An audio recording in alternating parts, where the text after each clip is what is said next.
네, 내란 특검팀이 어제 이상민 전 행안부 장관을 19시간에 걸쳐 고강도의 조사를 벌였습니다.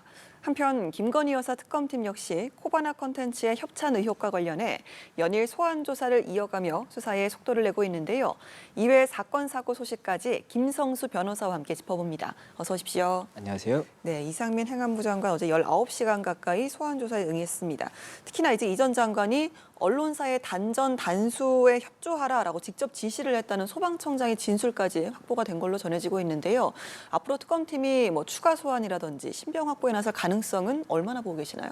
네, 일단은 어제 조사가 있었기 때문에 그 내용을 검토하는 시간이 필요하지 않을까 생각이 됩니다. 네. 지금 말씀 주셨던 것처럼 특검에서 보고 있는 이 혐의 자체는 이 단전 단수 지시와 관련해서 12월 3일에 계엄이 이제 선포가 됐었지 않습니까? 그 당시에 국무회의에서 어떠한 이야기가 있었는지, 그리고 그 국무회의 직후에 이 단전 단수와 관련해서 윤석열 전 대통령으로부터 어떠한 지시를 받은 것이 있는지, 그리고 그 지시를 받고 실제로 이 부분 지시를 소방청장이라든지 경찰청장에게 지시한 부분이 있는지까지도 확인을 해야 되는 그런 사실관계이고, 그렇다 보니까 어제 이 19시간 가까운 조사가 이루어졌던 것으로 보이는데, 만약에 여기 조사 내용에서 확인이 되지 않은 부분이라든지 추가적으로 증거라든지 다른 것들을 검토한 다음에 다시 한번 소환 조사가 필요하다라고 한다면 추가 소환을 검토할 수도 있는 것이고, 만약에 어떠한 물적 증거가 필요한데 해당 증거가 어디에 있을 것 같다라고 한다면 압수수색 영장을 검토할 수도 있을 겁니다. 네. 그리고 만약에 지금 현재 이 혐의 자체에 대해서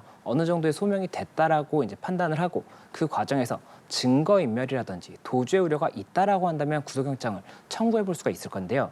다만 영장을 청구한다고 해서 다 발부된다고 볼 수는 없기 때문에 이 영장 청구에 있어서는 아무래도 이 부분 소명이라든지 이 여러 가지 사실관계에 대해서 조금 더 꼼꼼하게 따져봐야 되는 그런 절차가 있기 때문에 그런 부분까지도 아직까지는 열어두고 여러 가지 검토를 하고 있다, 이렇게 보는 게 맞는 것 같습니다. 네, 지금 특검팀에서 이제 내란 중요 임무 종사 혐의를 지금 고려하고 있는 것으로 검토하고 있는 것으로 전해지고 있는데, 실제로 단전 단수가 실행되지 않았어도 이 혐의를 적용할 수 있냐라고 취재진이 질의를 했더니 어제 추가 조사를 통해서 이제 우리가 알고 있는 사실관계는 언제든지 변경될 수 있다, 이렇게 답변을 또 했더라고. 이건 좀 어떤 뜻으로 들어야 될까요? 예, 이 수사라는 것 자체가 이 의혹이 있는 거지 않습니까? 그 의혹에 대해서 실제 그 의혹이 사실관계에 부합하는지를 확인하는 과정이고, 그 과정에서 이 의혹과 다른 사실관계가 나올 수가 있습니다. 그런 것을 위해서 수사를 하는 것이고 증거를 확보하는 그런 부분이기 때문에 지금 현재는 단전 단수에 대해서 지시를 받고 지시를 전달했느냐, 이렇게 의혹을 받고 있는 상황인데, 관련해서 이 부분 관계 진술이라든지 문자 메시지 이런 물증들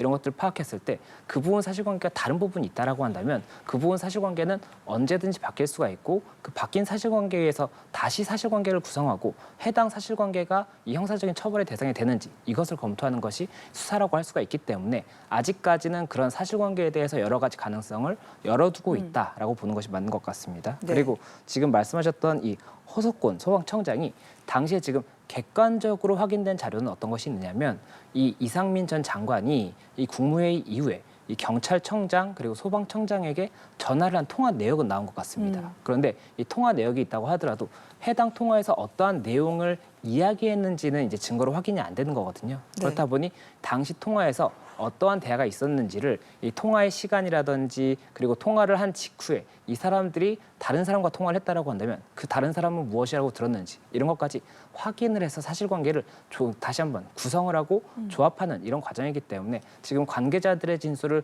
최대한 확보를 하고 이를 통해서 사실관계를 구성을 하고, 또 해당 사실관계를 이 검찰이나 수사기관, 특검 이런 곳에서 이 구성을 했다라고 한다면 이걸 가지고 바로 이제 형사적인 처벌을 가는 것이 아니라 결국에는 재판을 통해서 재판부에 이 부분 제가 되는지를 다시 한번 확인하지 않습니까? 그러면 이 부분 혐의가 있다라고 판단한다면 그에 합당한 증거를 일단은 확보를 해야 되는 것이고, 그 증거를 통해서 재판을 이제 받게 되는 그런 것이기 때문에 만약 사실관계가 A다라고 봤다라고 한다면 이 A라는 것을 증명할 수 있는 증거들을 확보하는 이 과정까지도 시간이 굉장히 많이 소요될 수 있다, 이렇게 보입니다. 네, 앞서 말씀하신 것처럼 허석권 소방청장이 이제 과거에 헌재 탄핵 심판에서 경찰이 요청을 하면 협조하라는 취지였다고 진술을 한 적이 있잖아요. 만약에 이제 허 청장이 기존의 입장을 계속 고수를 한다면 이 부분만으로도 이 전 장관의 혐의를 입증하는 데 좀 도움이 되겠습니까?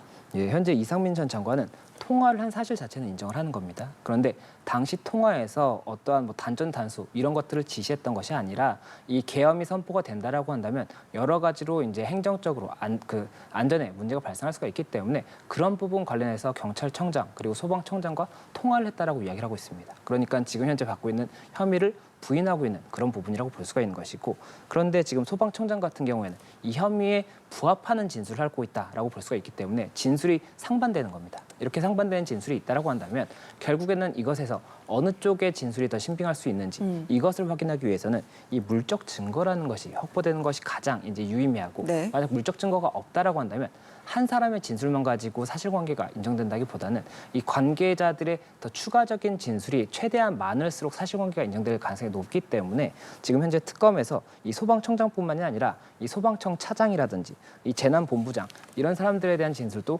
확보를 하려고 지금 하고 있을 것인 게, 이 당시에 소방청장이 진술을 하는 것은 본인이 이렇게 이제 연락을 받았고 관련해서 이 소방청 차장 그리고 재난본부장에게도 관련 통화를 했다라고 한다면, 그렇다고 하면 이 사람들도 동일하게 당시에 내가 이 단전단수와 관련한 내용을 통화를 했다라고 하는 것은 결국 이 지시를 받았다라고 할 수 있는 사실관계를 뒷받침하는 증거로서의 가치가 있을 수가 있기 때문에 그런 부분들에 대해서 확보를 하려고 하는 것이 아닌가 생각이 되고, 다만 이런 진술만 있다라고 한다면, 물적 증거가 없다라고 한다면 그때 이것을 사실관계로서 재판에서 인정할 수 있는지는 또 다른 문제가 될 수가 있기 때문에 그런 부분까지도 고심하지 않을까 생각이 듭니다. 네, 자, 김건희 특검팀 이야기로 좀 넘어가 보도록 하겠습니다. 코바나 콘텐츠 협찬 의혹으로 송병준 컴투스 의장을 소환했는데요. 앞서 이제 윤석열 전 대통령이 서울중앙지검장으로 있을 때 송 의장이 형사사건에 무혐의 처분된 바 있단 말이죠. 이 부분의 수사는 좀 어떻게 진행이 될까요? 이제 이 부분 사실관계를 조금 설명을 드리면, 이 코바나 컨텐츠라는 것이 전시 기획사입니다. 그래서 이 전시회라든지 이런 것들을 열게 되죠. 그리고 이 코바나 컨텐츠를 운영했던 당사자가 김건희 여사입니다. 그런데 이 코바나 컨텐츠 전시 기획에서 2015년부터 2019년까지 이 컴투스에서 협찬을 2억 2천만 원가량을 한 겁니다. 네. 그렇다 보니 이 협찬의 경위가 무엇인지를 봐야 되는 그런 부분이 되는 것이, 금액 자체가 굉장히 크지 않습니까? 그리고 이 김건희 여사의 이 배우자인 윤석열 전 대통령이 당시에는 서울중앙지검장이었습니다. 그리고 이 송병준 의장 같은 경우가 서울중앙지검에서 관련 형사사건이 진행이 되고 있었는데 무혐의 처분이 됐단 말이죠. 그렇다 보니 이 부분이 어떤 협찬과 대가성이 있는 것은 아니냐, 이런 의혹이 있다 보니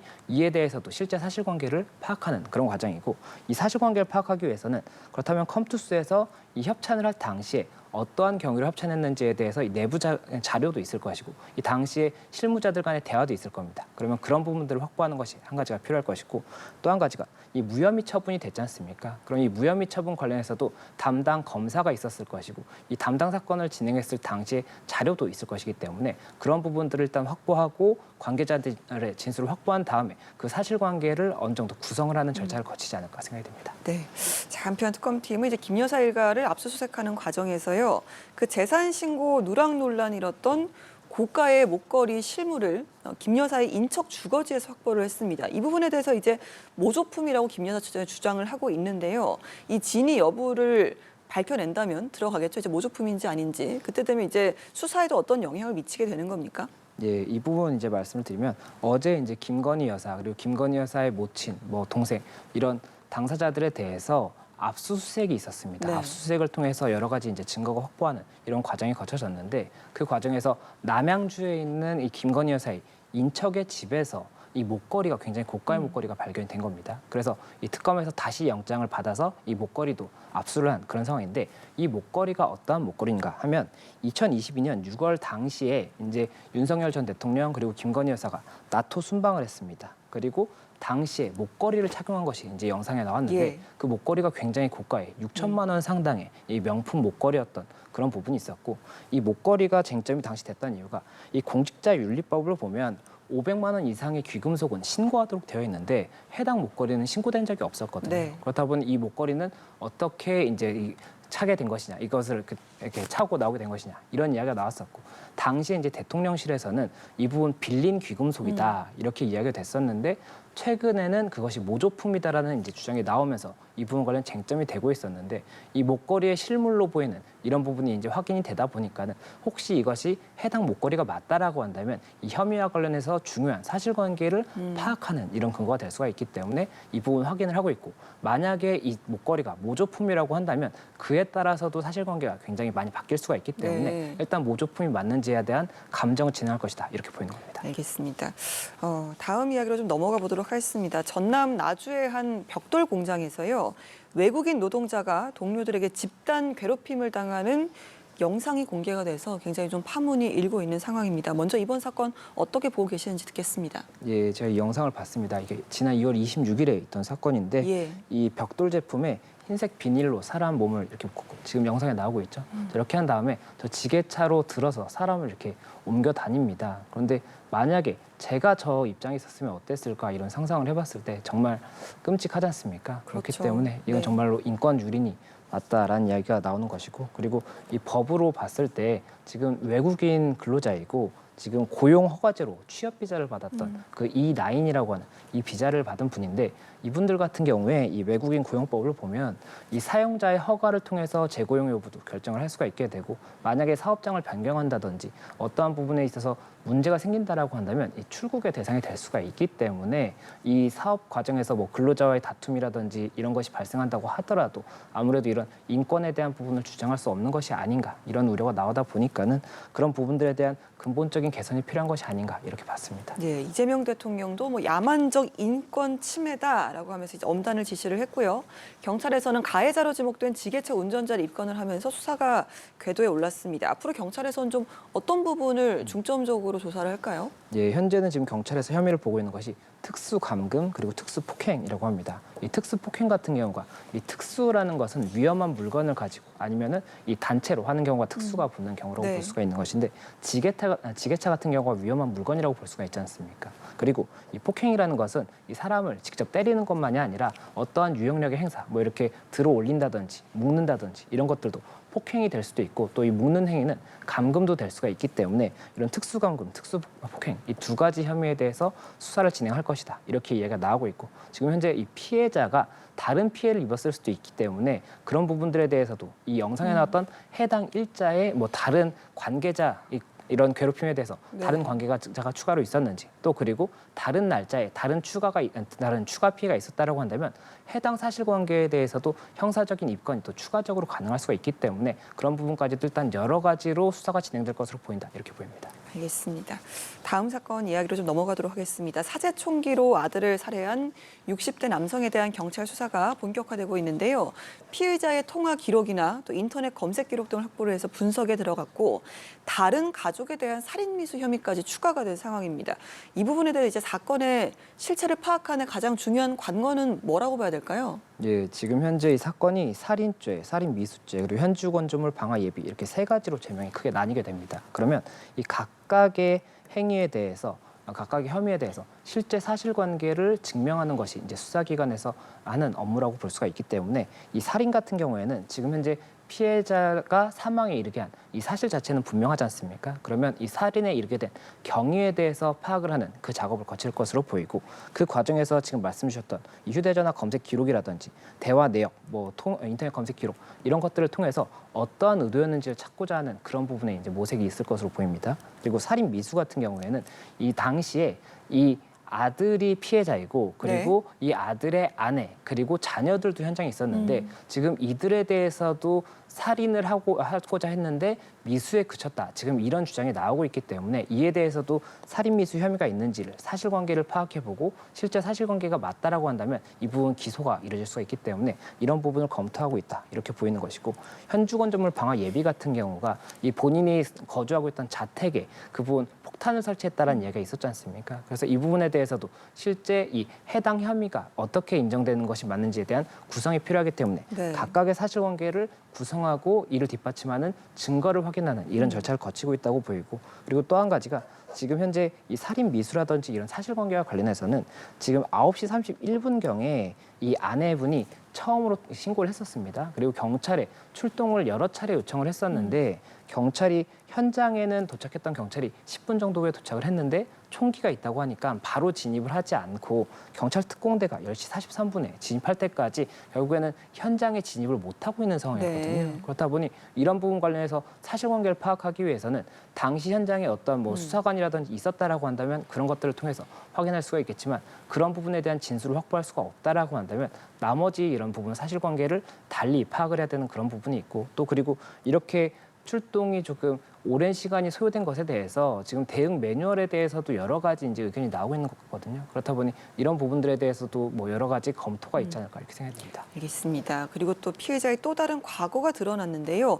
27년 전에 성범죄를 저질렀는데 당시에 이제 심신미약을 주장해서 감형을 받은 걸로 드러났습니다. 이 부분은 좀 어떻게 보고 계십니까? 예, 지금 해당 이 피해자의 경우에 지금 다른 전과가 확인이 된 겁니다. 네. 그리고 이 사실관계를 설명을 드리면 1998년 12월경에 자신이 운영하고 있던 비디오 방에서 손님으로 온 20대 여성에 대해서 강제추행을 시도를 한 겁니다. 그리고 강제추행을 시도하는 과정에서 흉기로 협박을 했고 또 이 피해자가 상해까지도 발생을 했기 때문에 특수 강제추행 치상 혐의로 재판이 이뤄졌고 1심에서는 징역 3년 6개월의 실형이 선고되었다가 항소심에서 이 피의자가 술에 취해 있었다라고 주장을 해서 이 부분이 심신미약으로 받아들여져서 2년 6개월에 4년의 집행유예로 이 부분 형이 확정이 되었거든요. 네. 그렇다 보니 이 부분에 대해서도 여러 가지 이야기가 있고 이 심신미약에 관해서 간단하게 말씀을 드리면 이 형법상의 심신미약 같은 경우가 심신이 미약한 경우에 어떤 행위를 하면 형을 감경한다라는 규정이 과거에 있었습니다. 그리고 당시